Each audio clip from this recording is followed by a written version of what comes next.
السلام عليكم ورحمة الله وبركاته.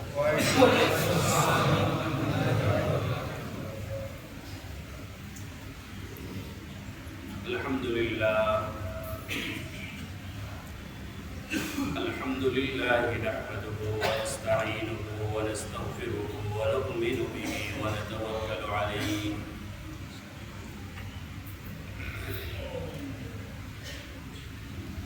ونعوذ بالله من شرور أنفسنا ومن سيئات أعمالنا.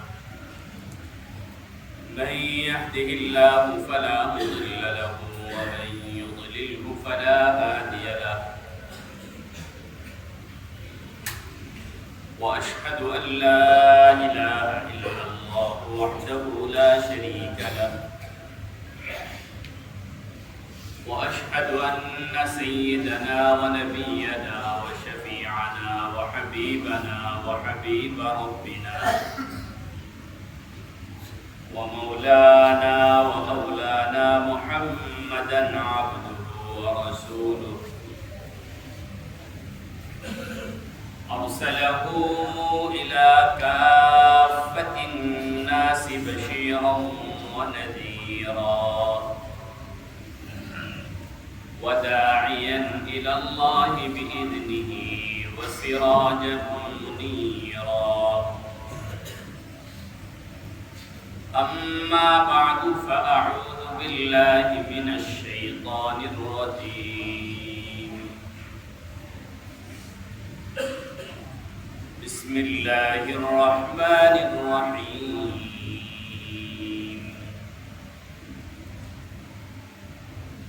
وإذ قال إبراهيم رب اجعل هذا البلد آمنا واجنبني وبني أن نعبد الأصنام. رب إنهن أضللن كثيرا من الناس فمن تبعني فإنه ومن عصاني فإنك غفور رحيم. ربنا إني أسكنت من ذريتي بواد غير ذي زرع عند بيتك المحرم ربنا ليقيموا الصلاة فاجعل أفئدة من الناس تهوي إليهم وارزقهم من الثمرات لعلهم يشكرون. ربنا إنك تعلم ما نخفي وما نعلن وما يخفى على الله من شيء في الأرض ولا في السماء. صدق الله مولانا العظيم وصدق رسوله النبي الكريم ونحن على ذلك لمن الشاهدين والشاكرين والحمد لله رب العالمين. سبحانك لا علم لنا إلا ما علمتنا إنك أنت العليم الحكيم. رب اشرح لي صدري ويسر لي أمري واحلل عقدة بلساني يفقهوا قولي. ربي زدني علما ربي يسر ولا تعسر وتمم علينا بالخير وبك نستعين يا فتاح. اللهم ألهمني رشدي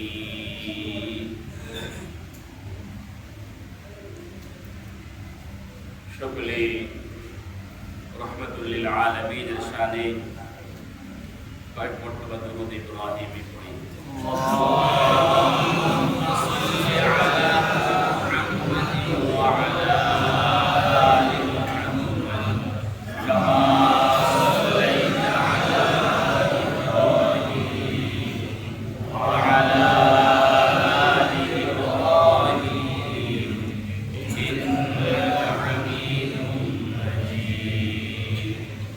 আল্লাহুম্মা বারিক আলা মুহাম্মাদিন ওয়া আলি মুহাম্মাদ কামা বারাকতা আলা ইব্রাহিম ওয়া আলা আলি ইব্রাহিম ইন্নাকা হামিদুম মাজিদ।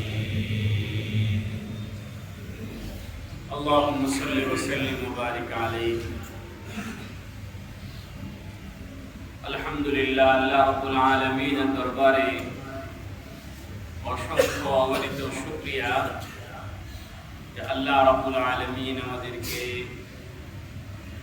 আজকের এই পবিত্র দিনে তার পর মসজিদে জুমা নামাজ আদায়ের উদ্দেশ্যে সমবেত হওয়ার তৌফিক ইনায়েত করেছেন। এই জন্য সকলে অন্তরস্থল থেকে শুকরিয়া জ্ঞাপন করি বলে আলহামদুলিল্লাহ।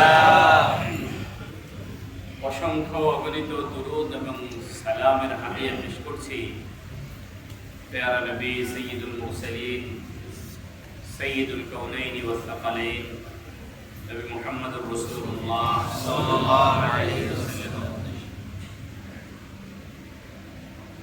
সম্মানিত দিনদার পরহেজগার মুসল্লি ভাইরা, আলোচনা চলছিল মক্কা মদিনা হাজ কেন্দ্রিক, ধারাবাহিক কোনো আলোচনা নয়, বিষয়বস্তুকে কেন্দ্র করে কোনো আলোচনা নয়। কিছু আবেগিক কথা, কিছু ঈমান উদ্দীপিত কথা আমরা আলোচনা করছিলাম, শুনছিলাম।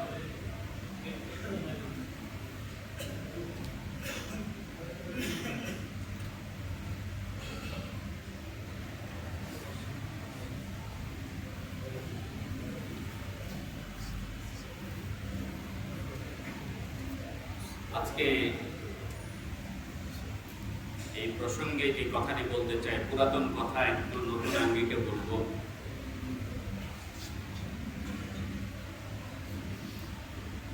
মক্কাতুল মুকাররমা এবং সাইয়্যিদুনা ইব্রাহিম আলাইহিস সালাম, পরবর্তীতে রাসূল করিম সাল্লাল্লাহু আলাইহি ওয়াসাল্লাম এবং আজকের এই দিন, পুরা এই হজের ইতিহাস বা এই জায়গার সাথে যদি গভীরভাবে লক্ষ্য করা যায়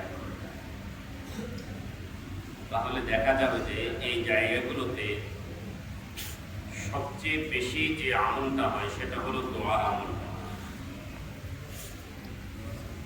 বান্দা আল্লাহকে ডাকে, আল্লাহ বান্দার ডাক শুনে। বান্দা আল্লাহকে ডাকে, আল্লাহর কাছে আবেদন করে, আল্লাহ তার আবেদনগুলো কি করে? সাইয়্যিদুনা ইব্রাহিম আলাইহিস সালাম আল্লাহর কাছে বলছেন এবং আল্লাহ রাব্বুল আলামিন ইব্রাহিম আলাইহিস সালামের দোয়া শুনছেন। ইব্রাহিম আলাইহিস সালাম সর্বপ্রথমে মক্কার জন্য দোয়া করছেন, ইজআল হাযাল বালাদা আমিনা, ও আল্লাহ এই শহরটাকে আপনি নিরাপদ বানায় দেন। এই আয়াত থেকে বোঝা যায় যে ইসলামের মূল কথা হলো, নগর সুবিধার মূল কথা হলো মানুষের জননিরাপত্তা ঠিক থাকবে। জননিরাপত্তা সবার আগে প্রাধান্য দিতে হবে। মানুষের জান মাল ইজ্জত আবরুর নিরাপত্তা দিতে হবে। তা আল্লাহ রাব্বুল আলামিন কবুল করছেন, পুরা হারামে মক্কাটাকে নিরাপদ বানায় দিয়েছেন। আল্লাহ বলছেন ওমান দাখালাহু কানা আমিনা, যে হারামের সীমানায় প্রবেশ করলো সে নিরাপদ হয়ে গেল। এতটাই নিরাপদ কোন জানি শত্রুকেও হারামের সীমানার মধ্যে মারা যাবে না। এবং এই নিরাপত্তার এই আইন শুধুমাত্র ইসলাম আসার পরেই পালন হচ্ছে বিষয়টা এমন না, জাহিলি যুগেও পালন হয়েছে। জাহিলি যুগেও জাহিলি আরব দেশের আরবের লোকেরা এটাকে কি করতো, সর্বোচ্চ সম্মানের সাথে এটাকে পালন করত।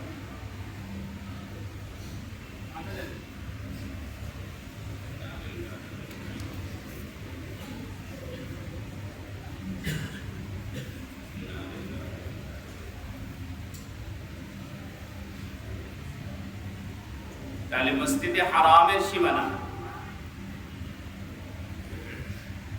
ইব্রাহিম আলাইহিস সালাতু ওয়াস সালাম যে দোয়াগুলো করলেন, প্রতিটি দোয়া আল্লাহ রাব্বুল আলামিন কি করেছেন, কবুল করে নিয়েছেন। এরপর থেকে এই জায়গাটার মধ্যে পৃথিবীর যত জায়গা থেকে যত মানুষে যায়, যত দোয়া যত কিছুই করে, সবচেয়ে বেশি আমল হয় কোনটা, দোয়া। তাওয়াফ করতেছে, দোয়া চলতেছে, সাই করতেছে, দোয়া চলতেছে, নামাজ পড়ে বসে আছে, তো দোয়া চলতেছে। এখানে আল্লাহ রাব্বুল আলামিনের শান দেখেন, যে আল্লাহ রাব্বুল আলামিনের কাছে এই জায়গাটাতে পৃথিবীর বিভিন্ন জায়গা থেকে যত মানুষ এসেছে, সব মানুষ একসাথে দোয়া করতেছে, আর আল্লাহ সকলের দোয়া একসাথে শুনতেছেন, একসাথে কবুল করতেছেন। আরাফার মাঠে, আরাফার ময়দানে উপস্থিত হওয়ার পরে হাজী সাহেবদের কাজ একটাই, শুধু কি করা, আর ওখানে অন্য কোনো আমল নাই, দোয়ার আমল। যদি 50 লক্ষ হাজী যদি জমা হয়, যে 50 লক্ষ হাজী দোয়া করতেছে, সুবহানাল্লাহ বলে, 50 লক্ষ হাজী নিজের প্রয়োজনের কথা আল্লাহর কাছে বলতেছে। বাংলাদেশের হাজীরা বাংলায় বলতেছে, ভারত এবং পাকিস্তানের লোকেরা উর্দুতে বলতেছে, আরব দেশের লোকেরা আরবিতে বলতেছে, ইংরেজি ভাষার লোকেরা ইংরেজি ভাষায় বলতেছে, পশতু ভাষার লোকেরা পশতু ভাষায় বলতেছে, ফার্সি ভাষার লোকেরা ফার্সি ভাষায় বলতেছে, জাপানি ভাষার লোকেরা জাপানি ভাষায় বলতেছে। অর্থাৎ পৃথিবীর 50টা দেশ হোক আর 100টা দেশ হোক, পৃথিবীর যেই প্রান্তের লোকেরা যেই ভাষায় কথা বলে, এরা আরাফার মাঠে এসে প্রত্যেকে নিজ নিজ ভাষায় আল্লাহর কাছে যায়। আল্লাহ রাব্বুল আলামিনের শান হলো, আল্লাহ প্রত্যেকের চাওয়াগুলো শুনেন, প্রত্যেকেরটা বুঝেন, একসাথে শুনেন। আমরাও শুনি, আমাদের শোনার ভিতরে তফাৎ হলো, একজনেরটা শুনলে আরেকজনেরটা শুনি না, আরেকজনেরটা শুনলে আরেকজনেরটা শুনি না। একসাথে অনেক মানুষ শুনলে সবার আওয়াজ একসাথে আসে, কারণ আমরা বুঝি না। আমার আল্লাহ সবারটা একসাথে শুনেন, শুনতে তার কোনো রকমের বিঘ্নতা ঘটে না, এবং সবারটা তিনি বুঝেন, বুঝতেও তার কোনো বিঘ্নতা ঘটে না। একজনের আওয়াজ একসাথে অনেক মানুষ কথা বললে প্রত্যেকেরটা আলাদা আলাদা আলাদা ভাবে শুনেন, প্রত্যেকের চাহিদা আলাদা আলাদা ভাবে পূরণ করেন। বাংলায় বললেও বুঝেন, আরবিতে বললেও বুঝেন, ইংরেজিতে বললেও বুঝেন, ফার্সিতে বললেও বুঝেন। যতগুলো ভাষা মানুষকে আল্লাহ শেখাইছেন, প্রত্যেকের নিজ নিজ ভাষায় বলে, প্রত্যেকেরটা নিজ নিজ ভাষায় আবার আল্লাহ বুঝেন। এই যে দোয়া চলছে, এই দোয়াগুলো কেউ জোরে করতেছে, কেউ আস্তে করতেছে। কেউ জোরে করছে, কেউ কি জোরে যারা করছে তাদেরটাও আল্লাহ শুনেন, যারা আস্তে করতেছে তাদেরটাও আল্লাহ শুনেন, এবং কি আল্লাহ রাব্বুল আলামিন যারা মনে মনে দোয়া করতেছে তাদেরটাও আল্লাহ কি করেন।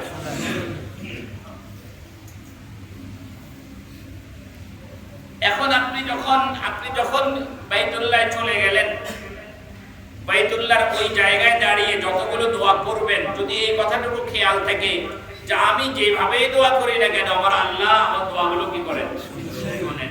আমি যেভাবে দোয়া করি আমার আল্লাহ আমার দোয়াগুলো শুনেন।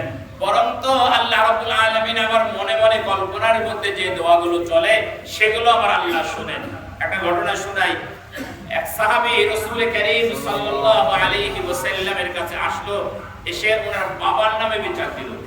বাবা তখনও মুসলমান হয়নি, বাবার নামে বিচার দিল যে বলেন যে আমার বাবা আমার পকেট থেকে টাকা নিয়ে যায়, আমার টাকাগুলো উনি খরচ করে ফেলে, আমাকে একবারের জন্য জিজ্ঞাসা করে না।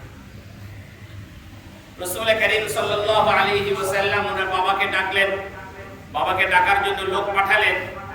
যখন লোক ওই বাবার কাছে গেল, তো ওই বাবা জিজ্ঞাসা করলেন, আল্লাহর নবী আমাকে কেন ডাকেন? বলে, আপনার বিরুদ্ধে আপনার ছেলে অভিযোগ দায়ের করেছে, এই জন্য ডাকতেছে। এই ছেলে যখন বাবা যখন এই কথা শুনলো যে ছেলে ওনার বিরুদ্ধে কি করছে, অভিযোগ দায়ের করছে, যে বাবার অন্তরে কিছু কষ্ট লাগছে।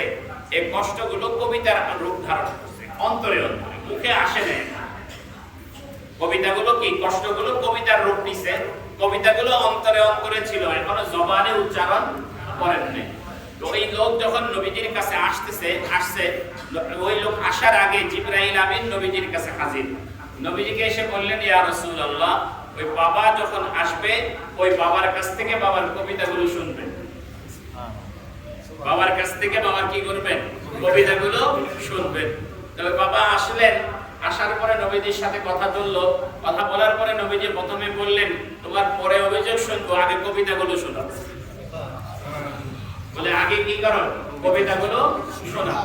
বলে, ইয়া রাসূলুল্লাহ, কোন কবিতা? বলে, যে আমার লোক যাওয়ার পরে তোমার অন্তরে অন্তরে তুমি যে কবিতাগুলো বানাইছিলে সেগুলো শোনাও। বলে, হুজুর, এটা তো আমি ইয়া রাসূলুল্লাহ, এটা তো আমার অন্তরে ছিল, এটা আপনি শুনলেন কিভাবে?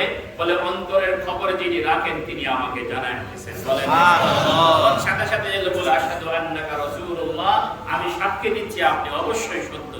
বলে, বাবা কি বলেন? বলে, غزوتك مولودا وعلتك يافعا تعل بما أجني عليك وتنهل تخاف الردى نفسي عليك وإنما لتعلم أن الوقت وقت مؤجل إذا ضاقتك بالسقم ليلة فأبت السقم لسقمك ساهرا أتململ كأني أنا المطروق دونك بالذي طرقت به دوني وعيني تمهل فإن لم تر حق قوتي فعلت كما الجار المجاور يفعل। অনেক লম্বা কবিতা। কবিতা যখন বলতেছিলেন তখন রাসূল করিম সাল্লাল্লাহু আলাইহি ওয়াসাল্লামের চোখ থেকে দরদর করে পানি ঝরছে। বাবার কবিতা শেষ হওয়ার পরে নবীজি ওই ছেলেকে বললেন, আনতা ওয়া মালুকা লিআবিকা, তুমিও তোমার বাবার, তোমার সম্পদও তোমার বাবার, যাও তোমার বাবা তোমার সম্পদ থেকে খরচ করবে, তোমার অনুমতি নেওয়া লাগবে। সুবহানাল্লাহ। অনেক লম্বা কথা বলছে, সেটা আমার আলোচ্য বিষয় না। আমি বলতে চাইছিলাম যে এই লোকটার অন্তরের ভিতরে কবিতাগুলোর জন্ম নিচ্ছে। এই কবিতাগুলো জবানে আসার আগে জানছেন কে? শুনছেন কে? আল্লাহ। রাসূল করিম সাল্লাল্লাহু আলাইহি ওয়াসাল্লাম বসে আছেন, আম্মা জান আয়েশা রাদিয়াল্লাহু তাআলা আনহা কাছে আছেন। এমন সময় এক মহিলা আসলেন নবীজির কাছে, এসে বললেন, ইয়া রাসূলুল্লাহ, আমার স্বামী আমার সাথে জিহার করেছে। আমার স্বামী আমাকে বলছে আমি নাকি তার মায়ের মতো। বলেন, ইয়া রাসূলুল্লাহ, আকালা শাবাবি ওয়া বাতনি, এই লোকটা তো আমার জীবন যৌবন শেষ করে দিয়ে জীবনের শেষ প্রান্তে এসে আমার সাথে আচরণ করছে, ইয়া রাসূলুল্লাহ, আমার কি হবে? তো নবীজি সাল্লাল্লাহু আলাইহি ওয়াসাল্লাম বলেন, তুমি তালাক হয়ে গেছো। এই মহিলা একবার নবীজির এই পাশ থেকে আসে, নবীজি মুখ ফিরায় নেন, আবার এই পাশ থেকে আসে। আয়েশা সিদ্দিকা রাদিয়াল্লাহু তাআলা আনহা কান লাগায় শোনার চেষ্টা করতেছিলেন যে মহিলাটা নবীজির সাথে কি বলে।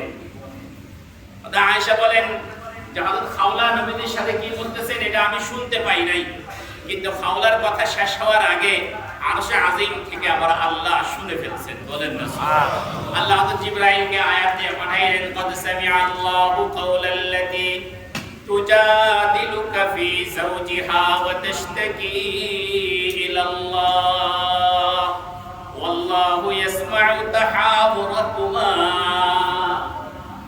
আল্লাহ পাক রব্বুল আলামিন আরশে আজিম থেকে হযরত খাওলার কথা কি করেছেন শুনে। তো এইজন্য আমরা বলতে চাই যেটা যে মক্কা মদিনা হজ এই কেন্দ্রিক যতগুলো আমল আছে, এই আমলের মধ্য থেকে আমরা আমাদের জীবনের জন্য একটা শিক্ষা এটা নিতে পারি যে আমার আল্লাহ রাব্বুল আলামিনের কাছে বান্দা এই সময়ে সবচেয়ে বেশি দোয়া করে এবং আল্লাহ রাব্বুল আলামিন বান্দার দোয়াগুলো শোনেন, বোঝেন এবং প্রত্যেকের দোয়া আল্লাহ রাব্বুল আলামিন কবুল করেন। বলেন না আল্লাহ রাব্বুল আলামিন শুনেন। এবং এখান থেকে আরেকটা জিনিস স্পষ্ট, সেটা হলো হজের এই নিয়ম বা এই পুরা নিজাম, এই কার্যক্রমটা শুরু হয়েছে সাইয়্যিদুনা ইব্রাহিম আলাইহিস সালাম। ইব্রাহিম আলাইহিস সালাতু ওয়াস সালামের যে ধর্ম বা যে শরীয়ত, আল্লাহ রাব্বুল আলামিন কোরআনে কারীমের মধ্যে ইব্রাহিম আলাইহিস সালামের এই দ্বীনটাকে দ্বীনে হানিফ বলেছেন। দ্বীনে হানিফ হলো শিরক মুক্ত দ্বীন। দ্বীনে হানিফ হলো আল্লাহ পাকের জন্য একনিষ্ঠ দ্বীন। এবং কোরআনুল কারীমে আল্লাহ রাব্বুল আলামিন এই দ্বীনকে অনুসরণ করার কথা বলেছেন। ওয়াত্তাবি' মিল্লাতা ইব্রাহিম হানিফা, একনিষ্ঠভাবে আপনি মিল্লাতে ইব্রাহিমের অনুসরণ করেন। এজন্য উলামায়ে কেরামের মধ্যে সর্বসম্মত এই জমহুরের মত হলো এই যে রাসূল করিম সাল্লাল্লাহু আলাইহি ওয়াসাল্লাম নবুয়ত লাভ করার আগে মিল্লাতে ইব্রাহিমের উপরে আমল করতেন। কি বললাম বলেন তো? রাসূল করিম সাল্লাল্লাহু আলাইহি ওয়াসাল্লাম নবুয়ত লাভ করার আগে মিল্লাতে ইব্রাহিমের উপরে কি করতেন? আমল। এই প্রসঙ্গে একজনে অনেকে আমার কাছে জানতে চেয়েছেন একটা বিষয়। প্রসঙ্গ যখন আসছে সে বিষয়ে কয়েকটি কথা বলি। সেটা হলো রাসূল করিম সাল্লাল্লাহু আলাইহি ওয়াসাল্লাম কবে নবী হয়েছেন। এই বিষয় নিয়ে শেখ আহমদুল্লাহ এবং তাহিরি দুইজনের ভার্চুয়াল জগতে একটা বিশাল দ্বন্দ্ব চলতেছে এবং এটাকে কেন্দ্র করে আদালত পর্যন্ত চলে গেছে। কি বলেন? ঘটনা তো আপনাদের জানা আছে। আমার কাছে অনেকে এই বিষয় জানতে চেয়েছেন। আমি বলছি এই বিষয়ে অনেকগুলো বয়ান ইউটিউবে আছে, আপনারা শুনে নেন। বলতে আপনি জবান থেকে শুনুন। তো রাসূল করিম সাল্লাল্লাহু আলাইহি ওয়াসাল্লামের প্রথম কথা হলো এই, রাসূল করিম সাল্লাল্লাহু আলাইহি ওয়াসাল্লাম নবুয়ত লাভ করেছেন 40 বছর বয়সে। বলেন কত বছর বয়সে? 40 বছর বয়সে। বুখারী শরীফে ইমাম মালিক রাহমাতুল্লাহ আলাইহি থেকে একটা হাদিস বর্ণিত আছে, রাসূল করিম সাল্লাল্লাহু আলাইহি ওয়াসাল্লাম বুইতু ফিল 40, নবী যে বলেন আমি 40 বছর বয়সে কি হয়েছে আমার কাছে ওহী এসেছে। নবুয়ত লাভ করেছেন, সবাই আবার বলেন নবুয়ত লাভ করেছেন কততম বছরে? 40তম বছরে। 40। কেন এটা এতটাই প্রসিদ্ধ যে ইকরা বিসমি রাব্বিকাল্লাযী খালাক নাজিল হওয়া। রাসূল করিম সাল্লাল্লাহু আলাইহি ওয়াসাল্লামের কাছে জিবরাইল আমিন আসা এবং নবীজির কাছে কোরআন শরীফ নাজিল হওয়া শুরু করা, এগুলো নবীজির জন্মের পরপরে শুরু হয়েছে না 40তম বছরে শুরু হয়েছে? 40তম বছরে। এবং এই 40তম বছরে নবীজি নবী হয়েছেন, এই বিষয়টা এতটাই স্পষ্ট মুসলমানদের কাছে যে এর জন্য বিশেষ করে আর কোনো দলিল এত কি হয় না প্রয়োজন। তারপরে মুসলিম শরীফের এক হাদিস আছে, নবীজি সাল্লাল্লাহু আলাইহি ওয়াসাল্লাম বলেন ইন্নী লা আরিফু হাজারান ফি মক্কা কানা ইউসাল্লিমু আলাইয়া ক্বাবলা আন উবআথা। বলে মক্কায় কিছু একটা পাথর এরকম আছে যেটাকে আমি চিনি, আমি নবী হওয়ার আগে এই পাথরটা আমাকে সালাম দিত। সুবহানাল্লাহ বলেন, আমি নবী হওয়ার আগে এই পাথরটা আমাকে কি দিত? সালাম। কথা কি বুঝাইতে পারলাম? তাহলে এই হাদিস মুসলিম শরীফের এই হাদিস থেকে বোঝা গেছে যে নবীজি সাল্লাল্লাহু আলাইহি ওয়াসাল্লাম জন্মের পরে দীর্ঘ একটা সময় পর্যন্ত নবুয়ত লাভ করেননি। একটা পর্যায়ে এসে 40 বছর বয়সে এসে কি করেছেন? নবুয়ত লাভ করেছেন। এই প্রসঙ্গে আমি আরো একটু কথা খোলাসা করি আপনাদের কাছে।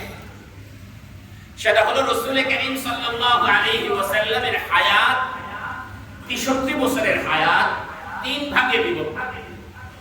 কয় ভাগে? 3 ভাগে বিভক্ত। একটা হলো নবুয়তের পূর্ব জীবন, আর একটা হলো নবুয়তের পরে হিজরতের আগ পর্যন্ত সময় 13 বছর, আর একটা হলো হিজরতের পরে মদিনার 10 বছর। নবীজি সাল্লাল্লাহু আলাইহি ওয়াসাল্লামের এই জিন্দেগীর 3 অংশের 3টা বৈশিষ্ট্য আছে। প্রত্যেক প্রত্যেকটা অংশের বৈশিষ্ট্য কি আলাদা আলাদা। কথা কি বুঝাইতে পারতেছি? প্রত্যেকটা অংশের বৈশিষ্ট্য আলাদা। নবুয়তের পূর্বে রাসূল করিম সাল্লাল্লাহু আলাইহি ওয়াসাল্লামের হাতে বা নবীজির কেন্দ্র করে কিছু অলৌকিক ঘটনা ঘটেছে। এই যে ঘটনাগুলো ঘটেছে, এই ঘটনাগুলো নবীজি নবী হবেন এই নবুয়তের দলিল। নবুয়তের আগে যতগুলো ঘটনা ঘটেছে, এই ঘটনাগুলো কিসের দলিল? নবুয়তের দলিল। কয়েকটা উদাহরণ বলি তাহলে বুঝতে সুবিধা হবে। রাসূল করিম সাল্লাল্লাহু আলাইহি ওয়াসাল্লামের জন্মের পরে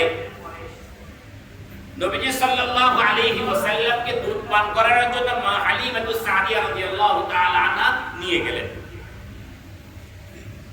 হালিমাতুস সাদিয়া রাদিয়াল্লাহু তাআলা আনহা নবীজিকে দুধ পান করাতেন। হালিমাতুস সাদিয়া রাদিয়াল্লাহু তাআলা আনহা নবীজিকে যে দুধ পান করাতেন, এখান থেকে কি বোঝা যায়?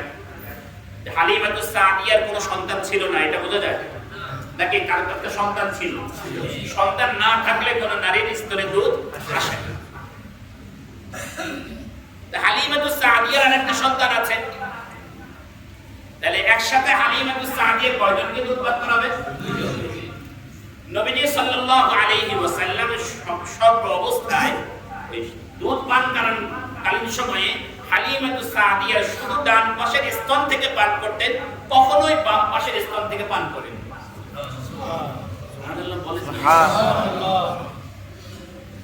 নবীজি ওই দুধ পান করা অবস্থায় ইনসাফ কায়েম করলেন যে দুই স্তনের এক স্তন আমার আর এক স্তন আমার ভাইয়ের জন্য, দুধ ভাইয়ের বলে এই দুগ্ধ পান করা অবস্থায় এরকম ইনসাফ কায়েম করতে পারাটা, এই ঘটনা এটা প্রমাণ করে তিনি ভবিষ্যতে কি হবে? ভবিষ্যতে কি হবে? হালিমাতুস সাদিয়া রাদিয়াল্লাহু তাআলা আনহার বর্ণনা, ওনারা যখন মক্কায় আসতেছিলেন, হালিমাতুস সাদিয়া একটা খচ্চরের পিঠে ছিলেন।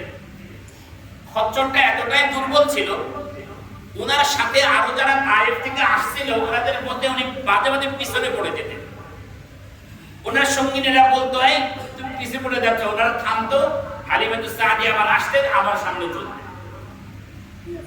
রাসূল করিম ফিরার সময় নবীজিকে যখন কোলে নিলেন, ওই খচ্চর যে খচ্চরের পিছনে আসছেন তার পিঠে আবার যাচ্ছেন।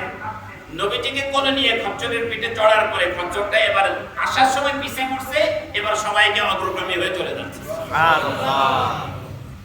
বলে এই যে বরকত দেখলেন, এই বরকতটা এই কথা প্রমাণ করে নবীজি ভবিষ্যতে কি হবে? নবী। এই জন্য নবুয়তের আগে যতগুলো ঘটনা ঘটেছে, এই ঘটনাগুলোকে শরীয়তের পরিভাষায় মুজিজা বলে না, শরীয়তের পরিভাষায় এগুলোকে বলা হয় ইরহাসাত। কি বলে? ইরহাস বলে। মুজিজা বলে নবী হওয়ার পরের ঘটনাগুলো। নবী হওয়ার আগের অলৌকিক ঘটনাগুলো হলো কি? ইরহাস। এটা হলো নবুয়তের আগের বৈশিষ্ট্য।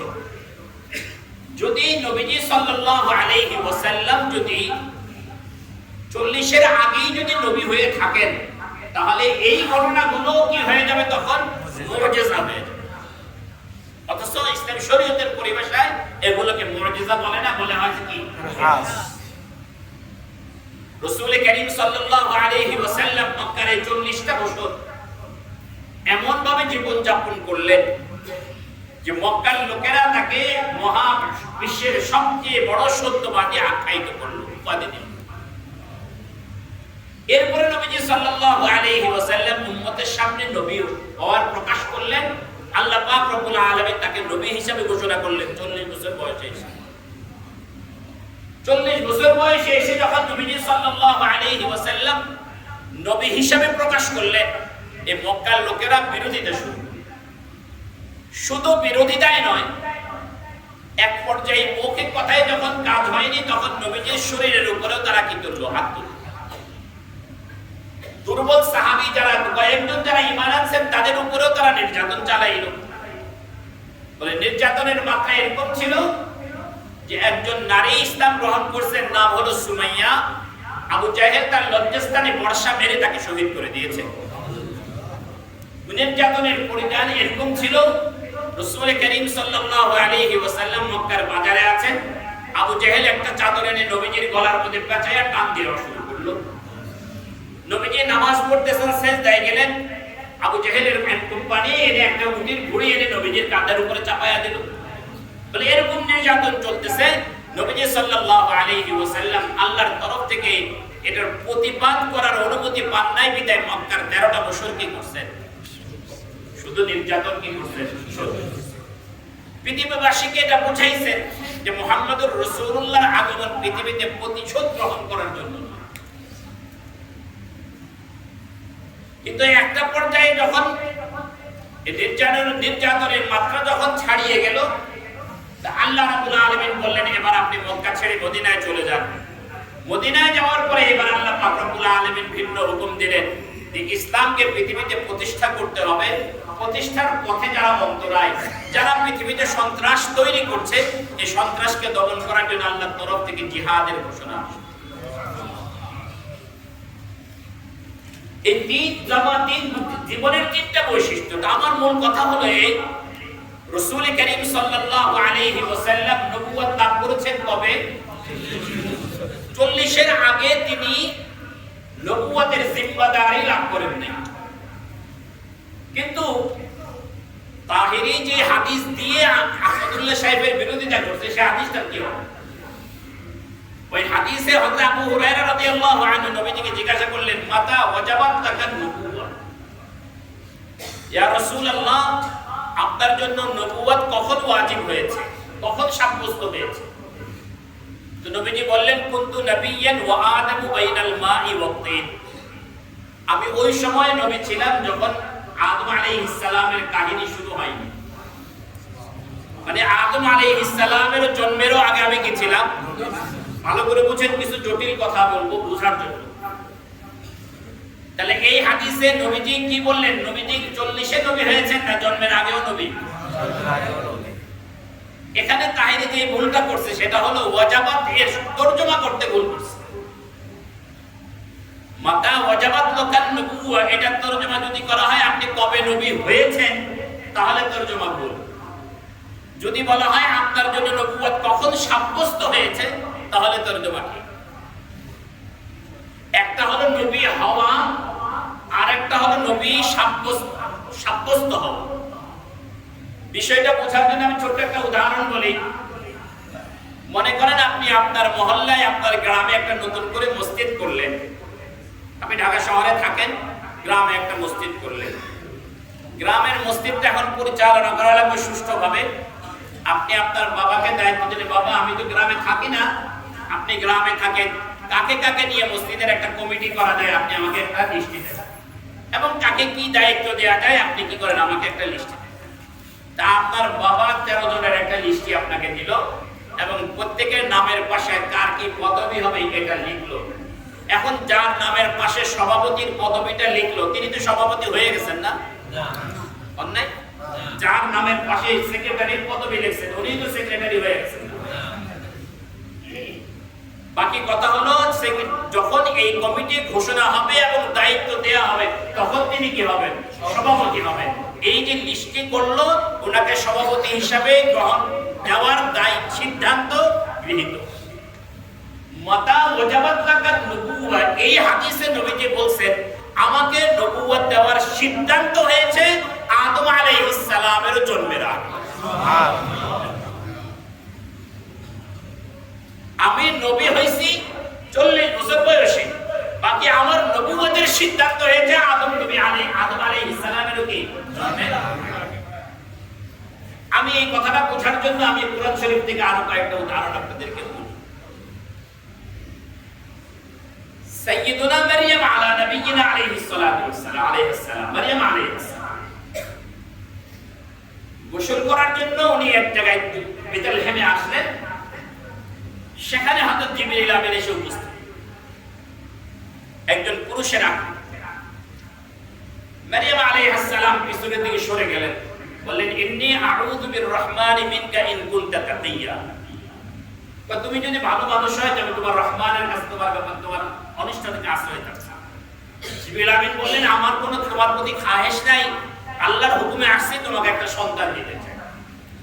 যাই হোক, শেষ পর্যন্ত জিবরিল আমিন মারিয়াম আলাইহিস সালামের জামার এই জায়গায় ধরে একটা ফু দিলেন, আর ঈসা আলাইহিস সালাতু ওয়াস সালাম 9 মাসের ঈসা আলাইহিস সালাম তার গর্ভে চলে আসলেন। সুবহানাল্লাহ। আল্লাহ রাব্বুল আলামিনের কুদরত দেখেন। ঈসা আলাইহিস সালাম যদি অন্যান্য মানুষের মতো 1 মাস 2 মাস 3 মাস করে করে যদি বড় হতেন, তাহলে এই দীর্ঘ 9 মাস সময়ের মধ্যে যখন ওনার মারিয়াম আলাইহিস সালামের গর্ভে প্রকাশ পেত, মানুষ তাকে কটু করার কথা বলার জন্য দীর্ঘ সময় পেয়ে কুদরতের এখানে বহিঃপ্রকাশ কম ঘটত। 9 মাসের গর্ভ আসলো এবং আসার কিছুক্ষণ পরেই প্রসব বেদনা শুরু হলো এবং ঈসা আলাইহিস সালাম ভূমিষ্ঠ হলেন। ঈসা আলাইহিস সালামকে কোলে নিয়ে মারিয়াম আলাইহিস সালাম যখন লোকালয়ে আসলেন, লোকেরা বলল, ইয়া উখতা হারুন মা কানা আবুকি রাসুইন ওয়া মা কানাত উম্মুকি বাগিয়া। তোমার বাপও ভালো, মাও ভালো, তুমি এই সন্তান কোথা থেকে নিয়ে আসছো? মারিয়াম আলাইহিস সালামকে আল্লাহ শিখায়া দিয়েছেন, তোমার কথা বলা দরকার নাই, তোমাকে জিজ্ঞাসা করলে তুমি তোমার সন্তানের দিকে কি করবা? ইশারা করবে। মারিয়াম আলাইহিস সালাম বললেন, আমি কথা বলবো না, একে জিজ্ঞাসা করো। এখন লোকেরা বলল, মারিয়াম বাহানা বানাইলে এমন একটা বাহানা বানাও, বাহানায় যদি তুমি বানাবা যে এমন একটা বাহানা বানাও যেটা মাকুল, বুদ্ধিতে ধরে। আরে দোলনার শিশুর সাথে আমরা কিভাবে কথা বলবো? লোকজন যখন এটাকে এই কথা বলতেছিল, এমন সময় ঈসা আলাইহিস সালাম মায়ের কোলের মধ্যে কথা বলা শুরু করলেন। কি কথা বললেন? আল্লাহ ওনার কথাগুলো কোরআনের আয়াত বানায় দিয়েছেন। আল্লাহ বলেন, ক্বালা ইন্নী আব্দুল্লাহ আতানিয়াল কিতাবা ওয়া জাআলানি নাবিয়্যা ওয়া জাআলানি মুবারাকান আইনামা কুনতু ওয়া আওসানি বিস-সালাতি ওয়াজ-যাকাতি মা দুমতু হাইয়্যা ওয়া বাররান বিওয়ালিদাতি ওয়া লাম ইয়াজআলনি জাব্বারান শাকিয়্যা والسلام علي يوم ولدت ويوم أموت ويوم أبعث حيا। ঈসা আলাইহিস সালাম যা কথা বললেন, এর মধ্যে আমাদের মূল পয়েন্ট হলো, উনি বললেন, ইন্নী আব্দুল্লাহ, আমি আল্লাহর বান্দা, আতানিয়াল কিতাব, আল্লাহ আমাকে কিতাব দিবেন। কি বললেন? আল্লাহ আমাকে কিতাব দিবেন না দিবেন? দিবেন। ওয়াজআলানি নাবিয়্যা, এবং আমাকে নবী বানাইছেন। এবার আপনারা বলেন তো দেখি, ঈসা আলাইহিস সালাম জন্মগ্রহণ করলেন, এখনো 5 ঘন্টাও হয়নি, উনি বললেন আল্লাহ আমাকে কিতাব দিবেন। কিতাবটা কখন দিবেন? উনি বললেন আমাকে আল্লাহ কি বানাইছেন? নবী বানাইছেন। তো জিবরাইল ওনার কাছে কখন আসছে? এই কথার ব্যাখ্যা হলো, উনি বলতে চাইতেছেন আল্লাহ আমাকে নবুয়ত দিবেন এবং আমাকে কিতাব দিবেন, সিদ্ধান্ত হয়ে গেছে। কথা বুঝাইতে পারতেন? এই কথার অর্থ কি উনি কি বুঝাইতে চাইছেন? যে আমাকে কিতাব দেওয়ার কি হয়েছে? সিদ্ধান্ত হয়েছে, আমাকে নবুয়ত দেওয়ার সিদ্ধান্ত হয়েছে। উনি কিতাব ইনজিল পেয়েছেন আর অনেক পরে গিয়ে, জন্মের দিন পাননি। এই আয়াত যেরকম এই কথা প্রমাণ করে যে ঈসা আলাইহিস সালাম যে বললেন আমি নবী হয়ে আমাকে নবুয়ত দেওয়া হয়েছে, আমাকে কিতাব দেওয়া হয়েছে, এটার অর্থ এরকম অতীতকাল নয়, এটার অর্থ এরকম ভবিষ্যৎকালীন অর্থ হবে। ঠিক তেমনি ভাবে কুনতু নাবিয়্যান ওয়া আদামু বাইনাল মাই ওয়াত-তিন, এটার অর্থ হবে ভবিষ্যৎকালীন অর্থ। কথা কি বুঝাইতে পারলাম? এটা যদি না বুঝেন তাহলে আরো একটা উদাহরণ আমি কোরআন শরীফ থেকে বলবো। আল্লাহ রাব্বুল আলামিন রূহের জগতে, আমরা যখন রূহের জগতে ছিলাম, শুধুমাত্র সাইয়্যিদুনা আদম আলাইহিস সালামের শরীরটা তৈরি করা হয়েছে। সেই সময় আল্লাহ রাব্বুল আলামিন আদম আলাইহিস সালামের কবরের মধ্যে কুদরতি ডান হাত রাখলেন এবং যতগুলো মানুষ জান্নাতি হবে সকলের রূহকে সৃষ্টি করলেন। এরপর কুদরতি বাম হাত রাখলেন, যতগুলো মানুষ জাহান্নামী হবে তাদের রূহগুলোকে সৃষ্টি করলেন। এই রূহগুলোকে সৃষ্টি করার পরে আল্লাহ রাব্বুল আলামিন সবগুলো রূহের কাছে নিজের সামনে নিজের পরিচয় দিলেন, আলাস্তু বিরাব্বিকুম বলে। এরপরে এই রূহগুলোর মধ্যে যে রূহগুলোকে আল্লাহ পাক রব্বুল আলামিন নবুয়তের জন্য বাছাই করছেন, নবী হওয়ার জন্য কি করছেন? বাছাই করছেন। এই রূহগুলোকে নিয়ে আল্লাহ পাক আরেক জায়গায় জমা করলেন। জমা করে এই রূহদের কাছ থেকে আমাদের নবীর নবুয়তের ব্যাপারে সাক্ষ্য নিলেন, অঙ্গীকার নিলেন। কথা বুঝতেছেন?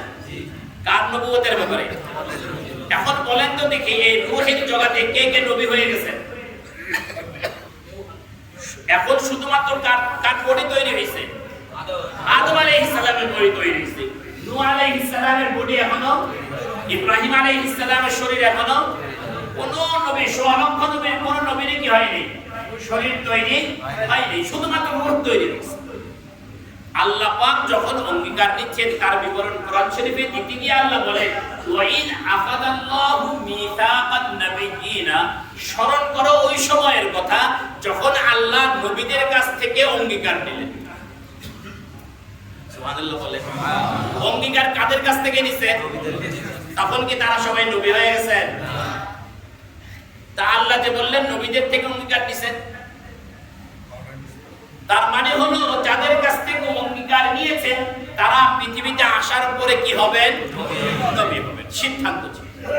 যাদের ব্যাপারে নবী হওয়ার সিদ্ধান্ত ছিল তাদের কাছ থেকে কি করছেন? আল্লাহ পাক রব্বুল আলামিন অঙ্গীকার দিয়েছেন। আমি এই সংক্ষিপ্ত সময়ে বিষয়টাকে আপনাদের সামনে তুলে ধরার চেষ্টা করলাম যে রাসূল করিম সাল্লাল্লাহু আলাইহি ওয়াসাল্লাম নবুয়ত লাভ করেছেন কত বছর আগে? 40 বছর বয়সে। কিন্তু তার নবী হওয়ার সিদ্ধান্ত হয়ে গেছে সৃষ্টির মাতা ওয়াজাবাত লাকান নবুওয়া। এই হাদিসের মাকসাদ হলো আপনার জন্য নবুয়ত কখন সাব্যস্ত হয়েছে, আর 40 বছর বয়সে গারে হিরায় জিবরিল আমিনের আগমনের মধ্য দিয়ে যে নবুয়ত লাভ করছেন সেটার অর্থ হলো তিনি নবুয়তের জিম্মাদারি লাভ করছেন।